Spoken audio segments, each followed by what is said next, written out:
పరిశుద్ధ బైబిల్ గ్రంథంలో నుండి హోషేయ గ్రంథము 14వ అధ్యాయము 3 నుండి 8 వచనాలు చదువుతుంది. ఆ శూరుల చేత రక్షణ నొందగోరుము, మీరికను గుర్రంలో ఏకము, మీరే మాకు దేవుడని మీకు మీదట నా చేతి పనులలో చెప్పుము. తండ్రి లేని వారి ఎడల వాత్సల్యము చూపువాడు నీవే కదా. వారి విశ్వాసఘాతకులు కాకుండా నేను వారిని గుణపరుచుదును. వారి మీదనున్న నా కోపము చల్లారెను, మనస్ఫూర్తిగా వారిని స్నేహితులు. చెట్టునకు మంచు చుట్టునట్లు నేనతని పొందును, తామర పుష్పము పెరుగునట్లు అతడు అభివృద్ధి నొందును. లెబనోను పర్వతము దాని వేళ్ళు తరిగినట్లు వారు తమ వేళ్ళు తరుగుదురు. అతని కొమ్ముల విశాలంగా పెరుగును, ఒలివ చెట్లు కలిగినంత సౌందర్యం అతనికి కలుగును. లెబనోనుకున్నంత సువాసన అతని పుండును. అతని నీడయందు నివసించువారు మరలి మత్తురు, ధాన్యము వలె వారు తిరిగి ములుతురు, ద్రాక్ష చెట్టు వలె వారు వికసింతురు. లెబనోను ద్రాక్ష రసము వాసన వలె వారు పర్మలేతురు. ఎఫ్రాయిము బొమ్మలతో నాకిక నిమిత్తమేమి, నేనే ఆలకించుచున్నాను. నీవే ఎఫ్రాయిమును గూర్చి విచారణ చేయుచున్నాను. నేను చిగురు పెట్టు శరల వృక్షము వంటి వాడను, నా వలన నీకు ఫలము కలుగును. దేవుడు తన పరిశుద్ధాత్మను దీవించును. అలాగనే ఈ సమయంలో వాక్యం చెప్పే ప్రతి దైవజనం మీ ఆత్మతో శక్తులు నింపడే, ఆత్మావేశంతో దైవ లేఖనాలు ఖండించడానికి, గద్దించడానికి, బుద్ధి చెప్పడానికి సరైన లేఖన భాగాలు ధరించండి. దేవాత్మ నుంచి విడిపించమని ప్రార్థిస్తున్నాం. వాక్యం ద్వారా స్వస్థపరచండి, వాక్యం ద్వారా పడిపోయిన వారిని లేవనెత్తండి, వాక్యం ద్వారా కుంగిన వారిని లేవనెత్తండి, వాక్యం ద్వారా బలహీన బలపరచండి. ఆయన స్తోత్రం. దేవా, ఎంతమంది బిడ్డలు కుటుంబాన్ని వదిలి దూర ప్రాంతంలో ఒంటరిగా ఉన్నారో వారికి మీరు ధైర్యం ఇస్తున్నారు. మీరు తండ్రిగా, తల్లిగా, ఆదరణకర్తగా, ఆశ్రయదుర్గంగా, మా మంచి స్నేహితుగా, మా మంచి నాయకులుగా, మా మంచి గైడ్ గా, మా మంచి విడుదల విమోచగా, మా మంచి న్యాయాధిపతిగా, దేవా మా మధ్యవర్తిగా, నా ప్రభ అతని కౌన్సిలర్ గా, కంఫర్ట్ గా, కాపరిగా, దేవా అతని మా పక్షంగా వ్యాఖ్యమంటున్న దేవా స్తోత్రం. దేవా నీ యొక్క ఉపకారం ఆత్మ ద్వారా ప్రతి దినం మీరు మాకు వాక్యం వినిపిస్తున్నారు. వినబుద్ధి మాకు ఇచ్చిన దేవా నేను స్తుతిస్తూ మరొకసారి నా తల్లి కరుణాపీఠంలో ఉంచుచున్న వారిని, వెళ్ళించున్న వారిని మీ ఆత్మ శక్తితో మీరు నింపమని, అనుదినము వాక్య ద్వారా బలపరచబడి, అనుదినము వాక్యం అనే పాల వలన ఎదిగే జీవితాన్ని కలుగొచ్చేయమని మమ్మను మా ఆత్మను మీ చేతులకే సమర్పిస్తూ నజరేయుడైన యేసుక్రీస్తు శక్తి గల నామమున ప్రార్థిస్తున్నాం తండ్రి. ఆమేన్, ఆమేన్, ఆమేన్. హల్లెలూయా. చాలా సమయంలో ఇంతకు ముందు కూడా ఒకసారి నేను చెప్పాను, చెట్టుకు మంచు ఉన్నట్లు నేను అతనికి ఉందునని. అందరు చెప్పండి, చెట్టుకు మంచు ఉన్నట్లు నేను అతనికి ఉందును, తామర పుష్పము పెరుగునట్లు అతడు అభివృద్ధి నొందును. ఇక్కడ ఇది ప్రవచన రూపకంగా దేవుడు మనతో మాట్లాడుతున్నాడు. ఇక్కడ అతడు అంటే అదే పురుషులకులే అని అనుకోవచ్చు మీరు, కాదు. క్రీస్తును కలిగినటువంటి అతడు అతడు అతడు అంటే క్రీస్తును ఎవరైతే శిరస్సుగా కలుగుని ఉన్నారో వాళ్ళు. మనం చూస్తే గలతీయులకు రాసిన పత్రిక 3వ అధ్యాయము 27వ వచనంలో ఆ మాట తేజగా మనకు అర్థం అవుతుంది. క్రీస్తులో ఉన్న వాళ్ళు చదవండి. అదే క్రీస్తులోనికి బాప్తిసం పొందిన మీరందరూ, ఒకరు కాదు, మీరు అంటున్నాడు, మీరు అందరూ అంటున్నాడు, మీరందరూ క్రీస్తును ధరించుకొని ఉన్నారు. ఇందులో యూదుడని, గ్రీసు దేశస్థుడని, దాసుడని, స్వతంత్రుడని లేదు, పురుషుడని. అది ఇది అండర్లైన్ చేసుకోండి మీరు. పురుషుడని, స్త్రీ అని భేదం లేదు. ఎందుకు అంటే క్రీస్తులో బాప్తిజం పొందిన మనందరినీ క్రీస్తును ధరించుకున్నాం. యేసయ్య మన శిరస్సుగా ఉన్నాడు.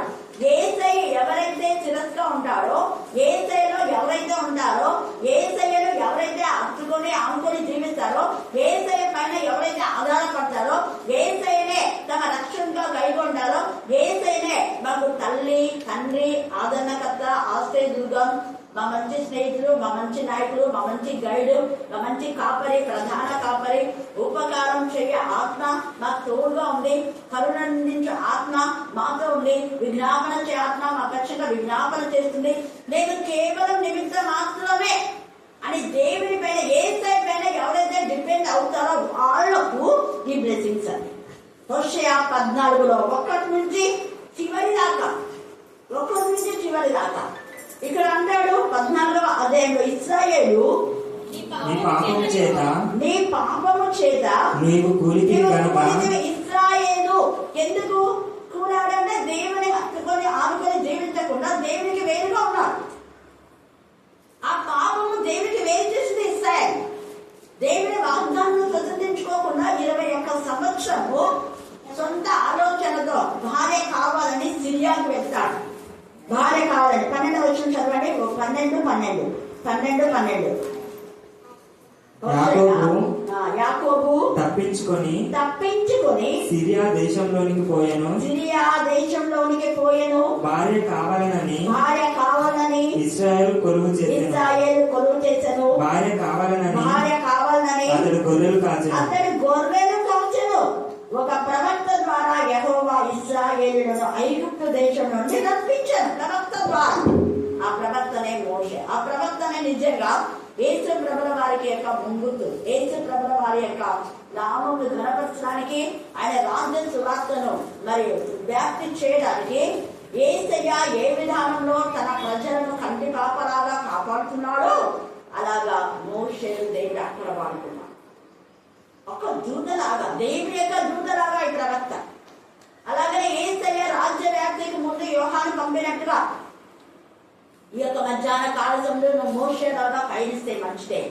అయితే దేవుని యొక్క వాగ్దానంలో స్వతంత్రించుకోవడానికి అక్రమమైన మార్గంలో అన్యాయంగా అని మనం అనుకుంటాం, కానీ అది అన్యాయం అని కాదు, దౌర్జన్యం అని కాదు. కానీ ఒక విధంగా చెప్పాలనుకుంటే రైట్ వేలో కాకుండా రాంగ్ వేలో ఈ యొక్క ఇశ్రాయేలు వాగ్దానాలు పొందుకుంటారు.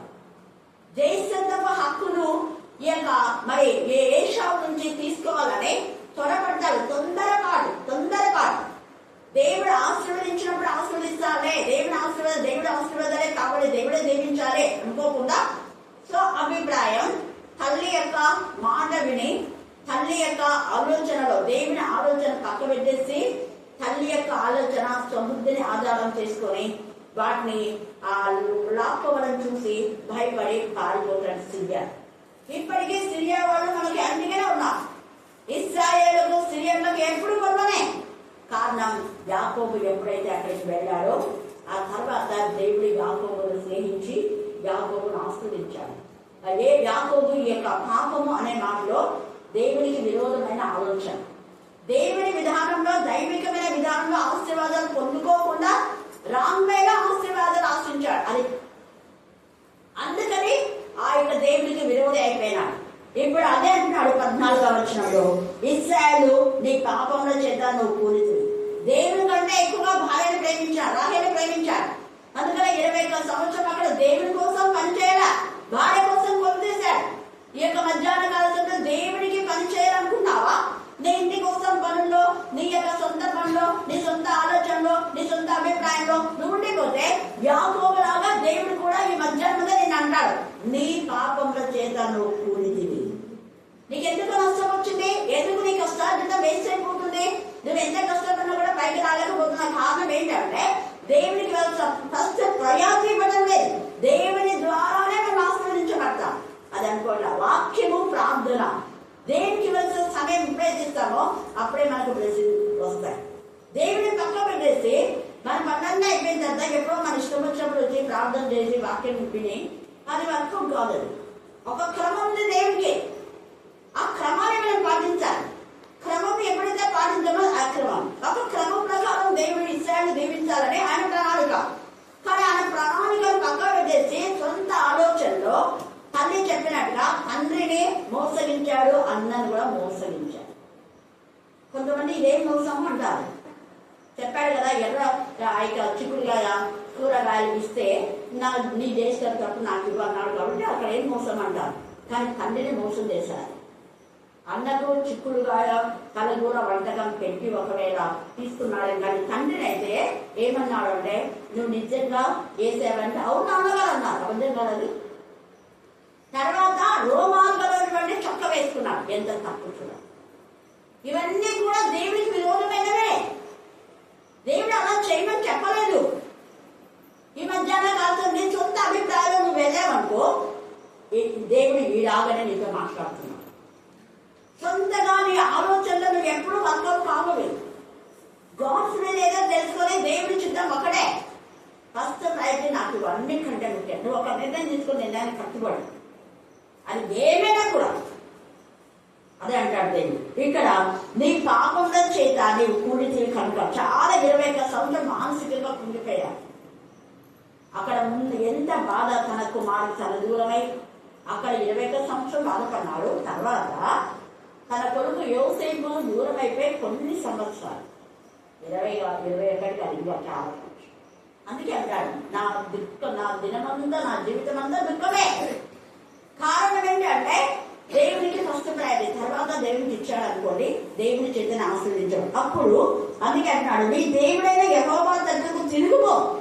ఎప్పుడైతే మాటలు సిద్ధపరుచుకొని యెహోవా యొద్దకు తిరుగుడి, మీరు ఆయనతో చెప్పవలసినదేమనగా, మా పాపములన్నింటినీ పరిహరింపము. ఎడ్లకు బదులుగా నీకు మా పెదవులతో నాన్న నేనే వేసావని అన్నాడు. నువ్వు వేసావా అంటే అవును నేనే వేసావు, నన్ను దీవించన్నాడు. అది చేసిన తప్పు. అందుకని 7 మార్లు మోసగించబడ్డాడు. ఒక్కసారి నువ్వు ఒకరిని బాధ పెడితే 7 మార్లు నీకు బాధ వస్తుంది. నీ యొక్క మరి ఫ్యామిలీకి కానీ నీకు కానీ. ఎంత ఇదిగా ఇక్కడ ఒప్పేసిన పెదవులు, మన పెదవులతో నేను స్తుతించమని చెప్పేది. అందుకే పెదవులతో మా దేవ మాకు ఎడ్లు లేవు, అప్పుడు ఎడ్లున్నాయి, ఇప్పుడు మాకు ఎడ్లు లేవు, కానీ మేము పెదవులతో స్తుతించే జీవితం దేవుడు నూతన నిబంధనలో మనకి ఇచ్చారు. పెదవులను మనం దేవుడికి సమర్పించాలి. మన పెదవులతో సాక్ష్యం చెప్పాలి. మన పెదవులతో ఆయన నామాన్ని కనపరచాలి. మన పెదవులతో పాడాలి, ప్రార్థించాలి, స్తుతించాలి, మహిమపరచాలి, గణపరచాలి, కొడియాలి. 24 hours ఇష్టాలు దేవుడు మనం కాపాడుతుండే. మరి మనం ఎంత రోజు ఆయన నామాన్ని కనపరుస్తున్నాం, ఆయన వాక్యం చెప్తున్నాం, ఆయన వాక్యాన్ని పలుకుతున్నాం, ఆయన చేసిన వేళను మనం ఇతరులకు తెలియజేస్తున్నాం. నీ పాటికి నీవు నీ ఉద్యోగము, నీ పనులు ఇదేనా మనం? అయితే దేవుడు లెక్కడుతాడు. అందుకే ఇక్కడ అంటున్నాడు, మా పెదవులు అంటే ఆ పెదవులతో నువ్వు ఉదాహరణకు నేను యాజ్ ఎ టీచర్గా నేను చెప్తున్నా. టీచర్గా నేను ఏం చేస్తా, ఎక్స్ప్లెయిన్ చేసేటప్పుడు మాత్రమే నా పెదవులు వాడతా. అవును కాదు కదా? రిటర్న్గా రాసేటప్పుడు పెదవులు వాడతాను, వాడను. ఓకే మౌనంగా ఉండి రాస్తాను. ఒకసారి ఎప్పుడైనా పలికిస్తా, వాళ్ళకు వర్కిస్తా. 10 times right down the goals 10 times అంటా. వాడు 10 సార్లు అది రాసే వరకు నేను మౌనంగా ఉంటాను. అప్పుడు నేను ఆ పెదవులతో నేను దేవుడు శుద్ధించవచ్చు కదా? కరెక్టేనా కాదు? స్టోరీ చెప్పేటప్పుడు నా పెదవులు యూజ్ చేస్తా. స్టోరీ ఎంత అయితే క్వశ్చన్ ఆన్సర్స్ వేసి అరే down these all these question and answers అంటాను అనుకో, ఆ ప్రశ్నకు జవాబు నువ్వు నేర్చుకోవాలా అంటే వాళ్ళది పనిది. చూడడానికి నేను వర్తిస్తున్నా. ఈ యొక్క ప్రాబ్లమ్స్ అని మీరు చేయండి, లెక్క మీరు చేయాలా అని వాళ్ళకు కొన్ని లెక్కలు వేసిస్తున్నా. కానీ వాళ్ళ పని వాళ్ళు చేస్తుంటారు. ఆ టైంలో నేను దేవుని స్థుతించవచ్చు, ఏమైనా చేయొచ్చు. హల్లెలూయా, హల్లెలూయా. ఇది ఒక ఉదాహరణ.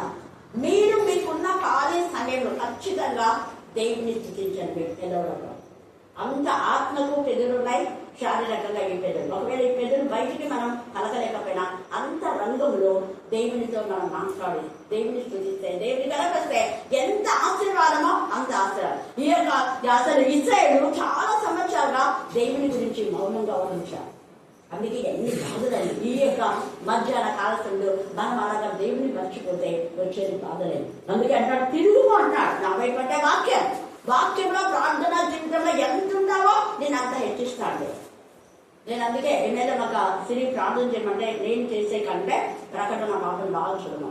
ఎంత ఎక్కువ వాక్యం చదివితే అంత ఉన్న స్థాయిలో పెద్ద పెద్ద కంపెనీలకు వెళ్తారు. చాలా మంది నాతో కంపెనీలకు వెళ్ళమేంటి ఫోన్ కనిపిస్తూ ఉన్నారు. కనిపిస్తూ వచ్చింది కదా, వాళ్ళు ఒకరి నుంచి ఎంత వాళ్ళు ఎదిగారు. అంత పెద్ద కోటీశ్వరాలు అయినప్పటికీ తగ్గించుకొని కరుణాపీఠంలో కూర్చున్నారు. ఎందుకు రాగలిగింది? ఇందువల్ల ఫ్రైడే వచ్చేవాళ్ళని. మేము టీచర్స్మే, కానీ సమయం దొరికిందంటే ఇక్కడికి వచ్చాను. నేను ఎవ్రీ ఫ్రైడే నేను సెలవు తీసుకుంటే వాళ్ళు లంచ్ బ్రేక్లో త్వరగా తినేసరికి ఇక్కడికి వస్తాను. నా టైం కన్నా వాళ్ళు ప్రేమ చెప్పుకొని వెళ్ళిపోతారు. చూడండి వాళ్ళకి అంత అవసరమా?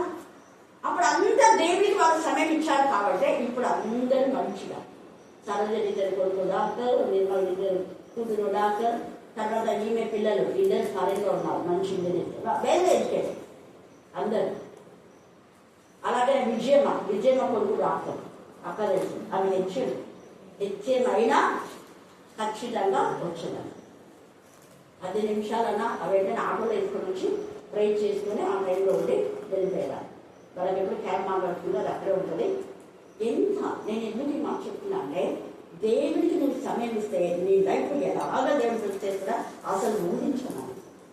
ఇది ఒక విధానంలో అయితే నేను ఇప్పుడంతా చెప్పింది భౌతికమైన బ్లెస్సింగ్ చెప్పాను. ఆత్మ సంబంధంగా అనేకులు ఆధ్యాత్మికంగా బలపడి ప్రభువులు కనపడుతున్నారు. గవర్నమెంట్ జాబ్లో కూడా గ్లోరీ కానివ్వండి, ఇంకా చాలా మంది టీచర్స్ ఉద్యోగంలో చేస్తే దేవుని గణపరిచి దేవుని దగ్గర ఆత్మ తీసుకొచ్చి అది ఆత్మీయమైన ఎదుగుతారు.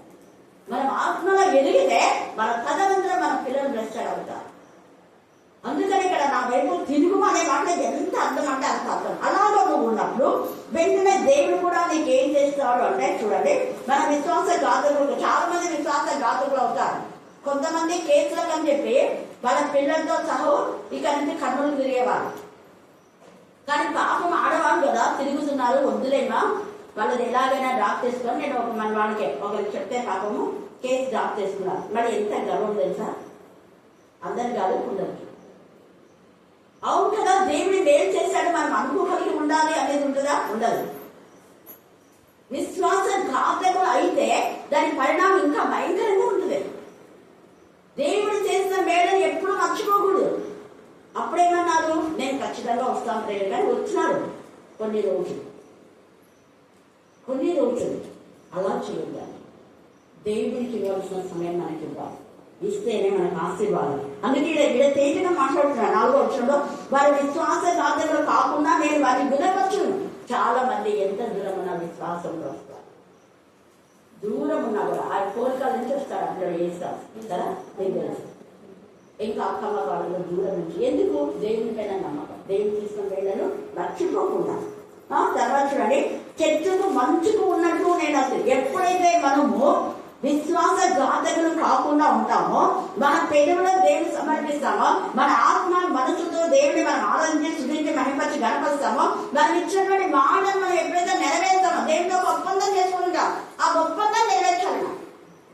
నిజంగా నా సర్వీస్ అంతట్లో దేవుడితో చేసిన ఒప్పందం దేవుడు నెరవేరు. నేను అంటా, దేవ ఈ ఒప్పందం నేను చేసుకుంటున్నా, మీరు ఆ ఒప్పందం నెరవేర్చలేరు. ఇక్కడ అదే అంటాడు, నేనే వాళ్ళను విశ్వాస ఘాతకులు కాకుండా నేను అన్ని గుణపరచుదును, వారి మీద ఉన్న నా కోపం చల్లారను.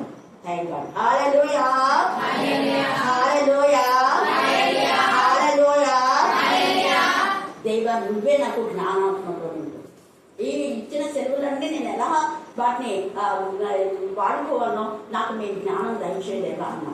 అలాగనే దేవుడు ఎప్పుడు నాకు ఆరోగ్యాన్ని, బలాన్ని, శక్తిని, మిమ్మల్ని సమాధానం ఇచ్చేవాడు. కాబట్టి ప్రతి శుక్రవారం ఎలా వీళ్ళకు సెలవులు దొరుకుతాయి అనుకుంటున్నాను. మాకు 22 ఉంటాయి, ఇంకా మళ్ళీ కొన్ని ఉంటాయి. కానీ దేవుడు అలాగనే నన్ను వాడుకున్నాను. అలాగా అంటే మార్నింగ్ సెక్షన్ వెళ్ళేది, మళ్ళీ ఆఫ్టర్నూన్ అంతా రావడం, ఇలా దేవుడు ఎంత కృప అంటే అంత కృప విపరిస్తాను. అందుకే అనేక ఆశీర్వాదాలు, అనేక ఆత్మలను నడిపించే ఒక పాత్రగా దేవుడు వాడుకున్నాడు. ఎప్పుడైతే మనం దేవుడికి సమర్పించుకుంటామో, తండ్రి అయిన దేవుడు ఎలా ఉంటాడంట, చెట్టుకు మంచు ఉన్నాడు. ఉపాధ్యాయులు ఒక్కొక్కసారి వెంటనే క్వశ్చన్ చేస్తుంటారు, కానీ అప్పుడు వాళ్ళు ఏం చేస్తారో నాకు తెలియదు కదా, అయినా దేవుడు వాటికి జవాబు ఇస్తున్నాడు. అక్కడ కూడా అంటుంటారు వెంటనే అన్నిలు కొంతమంది, ఇప్పుడు బాయమ్మ ఇలాంటి వాళ్ళు కూడా అన్ని కూడా ఉన్నారు, వాళ్ళు కూడా కొన్ని అడుగుతున్నారు. అది మళ్ళీ లేఖనాధారమే, వాక్యాన్ని సారంగానే ఎప్పుడు నా దగ్గర బయట ఉంటాయి. వాళ్ళకి లీజర్ అవర్స్లోనే మళ్ళీ నేను అర్థం చేస్తాను. మామూలు స్కూల్ అవర్స్లో చేయాలి, లీజర్ అవర్స్లోనే బైబిల్ ఓపెన్ చేసి వాళ్ళకు చెప్పడము. అది లంచ్ బ్రేక్లో కానివ్వండి, ఇంకా విరామ సమయంలో ఏదైనా కూడా అలాగే వాళ్ళు చూపించినప్పుడు వాళ్ళు చాలా షాక్ అయ్యారు. మేము అడిగినప్పుడు కూడా దానికి జవాబులు, అన్ని ప్రశ్నలకు జవాబులు వాక్యంలో ఉంటాయంటాను. ఇక్కడ ఎంత చక్కగా చెట్టుకు మంచు ఉన్నట్లు నేను అతనికి అనే మాట మళ్ళీ చెప్తున్నా. స్త్రీలకు, పురుషులకు సంఘములకు అతనికి ఉంటా అంట. ఒకటి. రెండవది, తామర పుష్పం పెరిగినట్లు అతను అభివృద్ధి పొందను. తామర పుష్పం ఎలా పెరుగుతుంది మీకు తెలుసు కదా, చాలా మంది సైన్స్ ఎలా పెరుగుతుంది తామర పుష్పం? అన్ని పుష్పాల కంటే త్వరగా, దాని గ్రోత్ త్వరగా. అందుకనే త్వరిత గతిలో దేవునికి అభివృద్ధి ఇస్తాడు. నిజంగా త్వరగా చిన్న వయసులోనే నా ట్రైనింగ్ అయిపోయిన 1 వారానికే నాకు ఉద్యోగం వచ్చింది. అలాగా త్వరగా దేవుని గవర్నమెంట్ జాబ్, త్వరగా నేను ఆధ్యాత్మికంగా బలపరుస్తాను. 10th లోనే ప్రభువులో దేవునికి మహిమకరంగా వాక్య పరిచయం చేయడానికి దేవుడు వాడుతున్నాడు. చిన్నప్పుడు చేసేదాన్ని, బట్ పెద్ద వాళ్ళలో వాక్యం చెప్పడానికి దేవుడు చెప్పాడు. హల్లెలూయా, హల్లెలూయా, హల్లెలూయా. అందుకని ఇక్కడ ఏమంటున్నాడు చూడండి, ఎంత తామర పుష్పం పెరుగునట్లు అతడి అభివృద్ధి నందును. అలాగా అసలు కొంతమంది ఆశ్చర్యపోతారు, ఎప్పుడో అయిందేమో కన్నపిల్లలు ఎంత బాగా పుట్టి. పద్మ టీచర్ చాలా షాక్ అవుతుంది. టీచర్ నాకు టీచర్ ఓపెనింగ్ కంటే మీరంతా నంబర్స్ లేవు నా దగ్గర, కొంతమందికి ఉన్న వాళ్ళతో నేను చేసేసాను అని చెప్పాను. ఎంత సంతోషపడతాను, హ్యాపీగా ఫీల్ అవుతాను.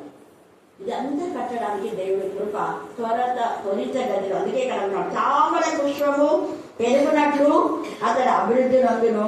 లెబానోను పర్వతము దాని వేళ్ళు తన్నట్లు వారు తమ వేళ్ళు తన్నదులు. ఆ వేళ్ళు లోపలికి పోతాయి. ఎక్కడికి అంటే నీరు ఎక్కడ ఉంటుంది అక్కడికి. నీరున్న చోటుకి వేలు పోయినప్పుడు ఇక ఆ చెట్టుకి ఎప్పటికీ వెళ్ళిపోదు. వర్షము లేకపోయినా అది చింతనందదు, కాపు మానదు. 26 ఉంది కదా, మీకు చాలాసార్లు చదివించానండి. 17వ అధ్యాయంలో 5వ వచనం చదవండి. 17:5.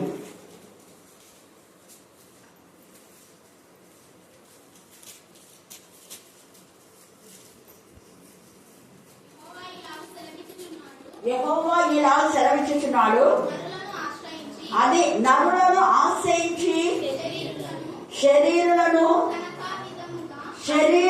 తమకు ఆహారంగా.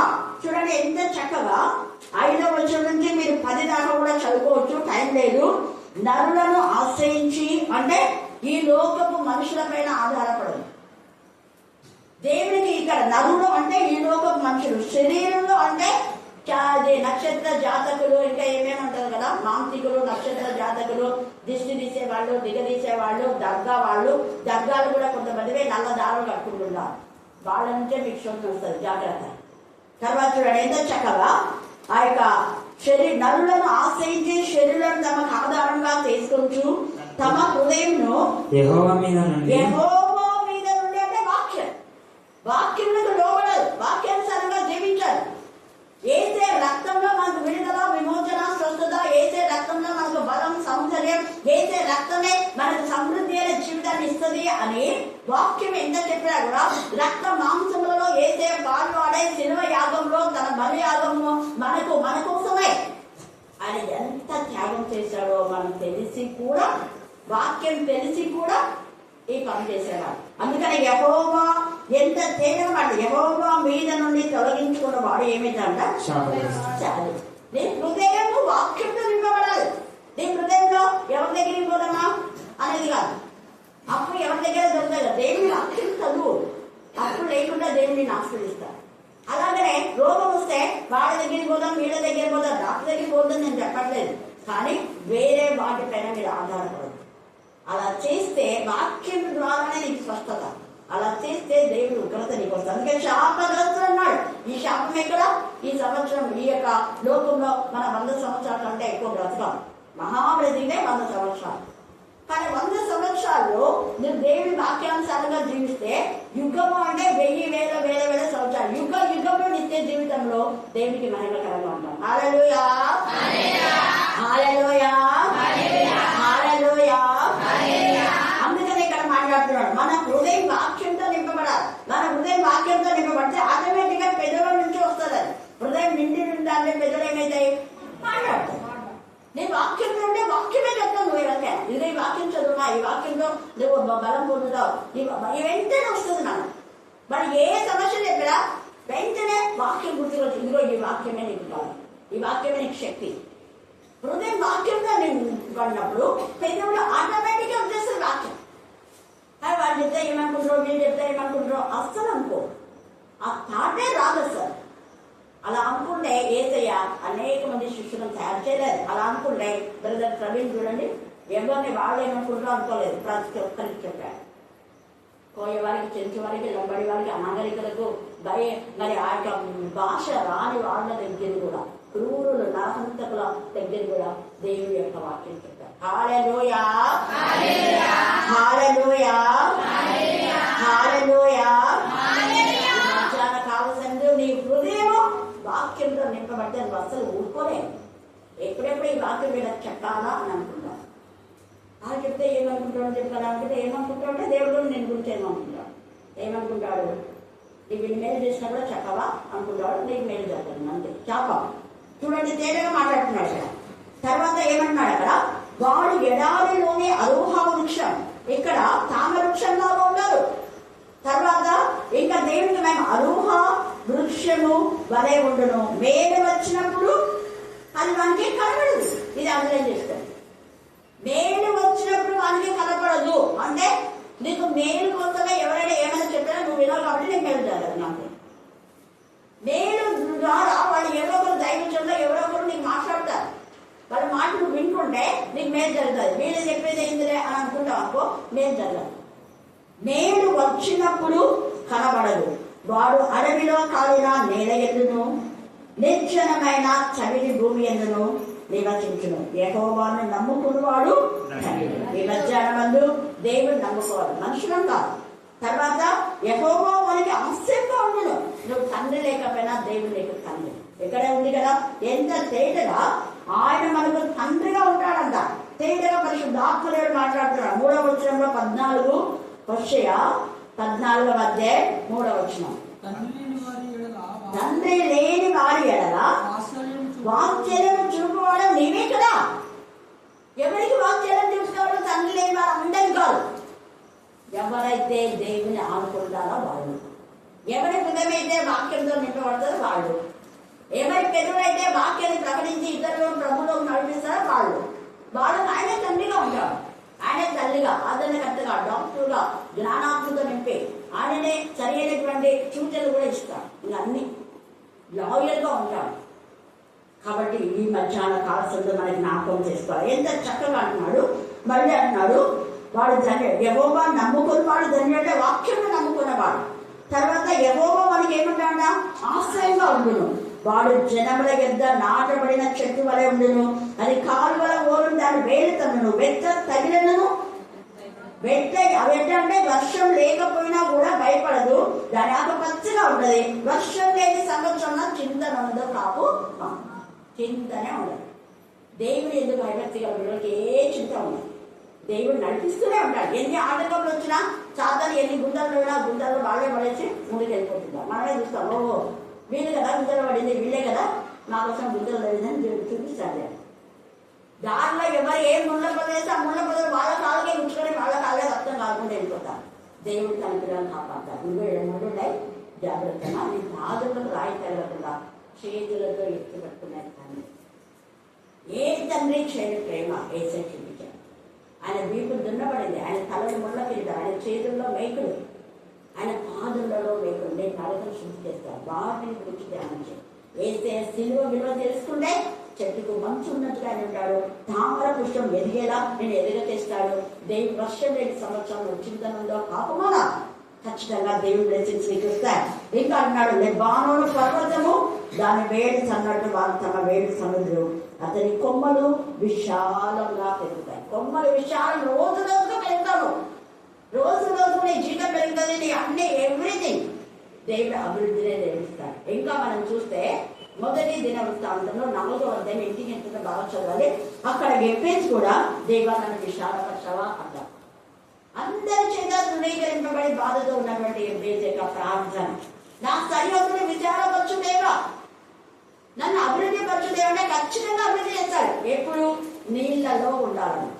తామర పువ్వు ఎప్పుడు ఎదుగుతుంది? నీళ్లలో. వాక్యమైన నీళ్లలో. చెమ్మ నీళ్ళకి తామర పువ్వు ఉంటుందా? గ్లాస్ నీళ్ళకి తామర పుష్పం ఎదుగుతుందా? ఎదగదు. నీళ్లలో వాక్యం అనే వాక్యములో 1 వచనం 2 వచనం 1 అధ్యాయం 2 అధ్యాయాలు కాదు, వాక్యముతో ఆ వాక్య ప్రవాహంలో మనం ఈదుకొని పోవాలి.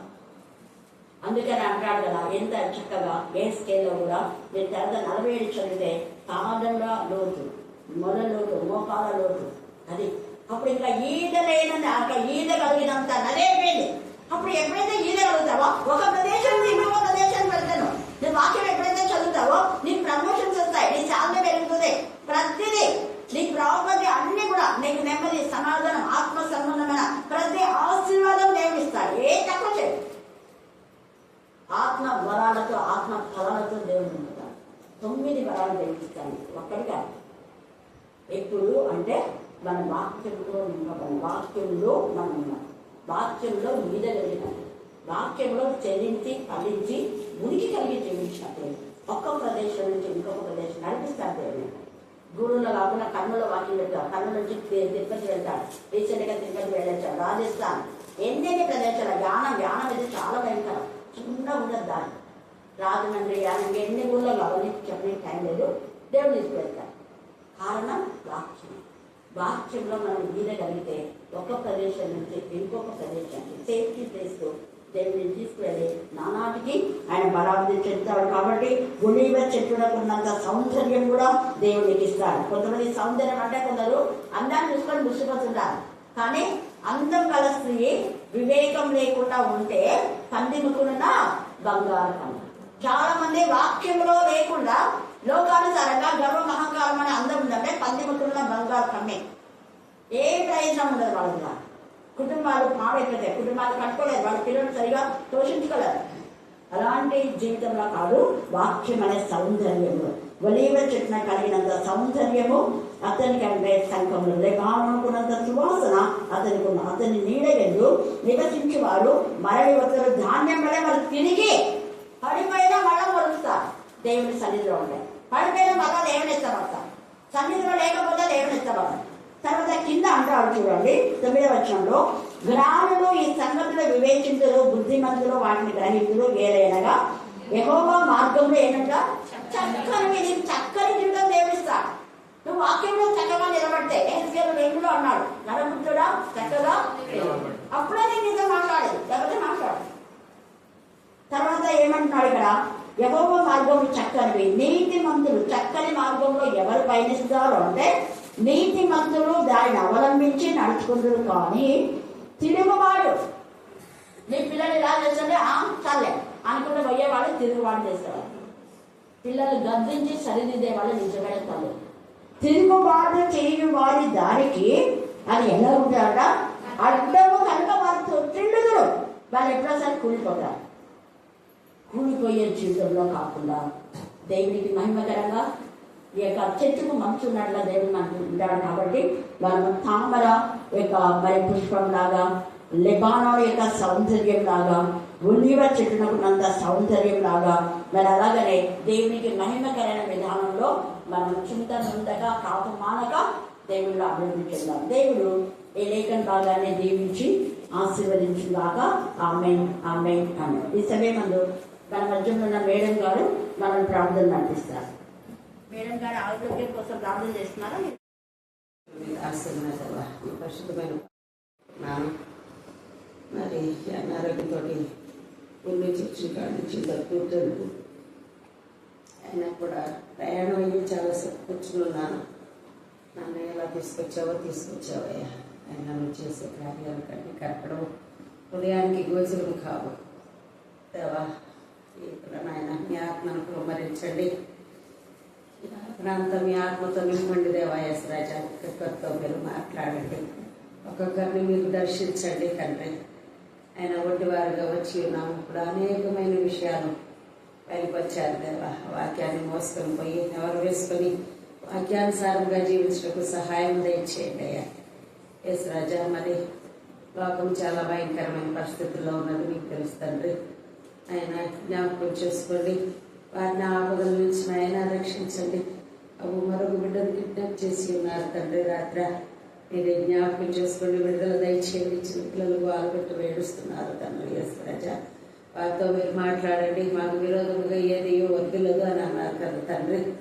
బాబు మీకు విరోధిగా ఉన్నది ఏది వద్దులదని సరే నమ్ముతున్నాము తండ్రి. నాయన ఎప్పటికైనా మాకే జయము మీరు ఇస్తారని నమ్మకంతో ఆశతో ఎదురు చూస్తూ అడుగుచూ ఉన్నాము తండ్రి. నాయన ఆయన చిన్న మందిగా కూడి ఉన్నాము. మరి మా కోసం నాయన దైవదాసరాలను ఇచ్చారు తండ్రి. ఇక్కడ కొంతమంది నశించిపోతున్నారు అనేసి అని దైవదాసరాలను జ్ఞాపకం చేసుకోండి. ఏడంతల ఆత్మతో నింపండి, మీ ఆత్మతో నింపి పరిశుద్ధాత్మతో నింపండి తండ్రి. ఆయన మరింత ఎక్కువగా ఆయన వర్ధలుటకు సహాయం దయచేయండి. మాట్లాడండి, దర్శించండి. అప్పుడు వంటి వారిగా వచ్చి మాట్లాడుతున్నారే కానీ మాట్లాడేది మీరే కదా దేవా. ఎస్ రాజా, మాకేమేమి అవసరం ఉన్నదో మాకు కావాల్సిన ఆహారాన్ని మీరు సిద్ధపరిచిన ఆయన బయలుపరచండి. వాక్యాన్ని విని తండ్రి ఆయన ఎస్ రాజా, వాక్యానుసారంగా ధైర్యంగా ప్రార్థించుటకు ఆయన బ్రతుకుటకు సహాయం దయచేయండి. యథార్థంగా జీవించే భాగ్యం దయచేయండి.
దేవ